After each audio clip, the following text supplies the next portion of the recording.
नमस्कार प्रिय बंधु माने केबे भाबिचंती कि देवी दुर्गा आगमन प्रथम संकेत केउ दिन मिले। आज हेउछि ठीक सही दिन। दिनटी हेउछि महालया। महालया काहेकि हुए किछि पारंपरिक कथा और महालयार पालन कथा विषय सुनिबा।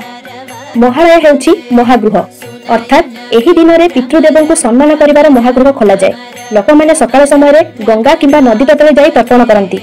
विश्वास अछि जे एही जल पितृलोक पर्यंत पहुंची पितृदेव को तृप्त करती और एक वर्ष पर्यंत कूल समृद्धि लहे रहे बोली धारणा थाए।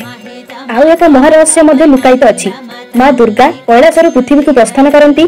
जड़े कन्या जेपरिक शरदरे निज बापा माँ घर को आसे सेही भली देवी मध्य पृथ्वी को आसती। भगवान श्री राम एही महालय सहित जड़ित अछंती।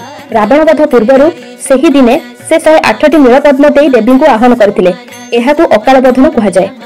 महालय रे सारा राति महिषासुर मर्दिनी पाठ शुणा जाए। 1931 मसीहारू वीरेंद्र कृष्ण भद्रंग कंठरे शुभ चंडी पाठ महालयर परिचय दिए।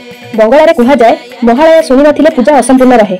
महालया केवल भारत में नुह बांग्लादेश, नेपाल, म्यांमार एवं पश्चिम देशर बंगाली माने मध्य एही दिन को बड़ पर्व भाव पालन करती। आशा करुछि एही भिडियोटी आपण माननकु खूब पसंद आसीथिबो। भिडियोटी शेयर, लाइक और सब्सक्राइब मध्य करिवे। धन्यवाद।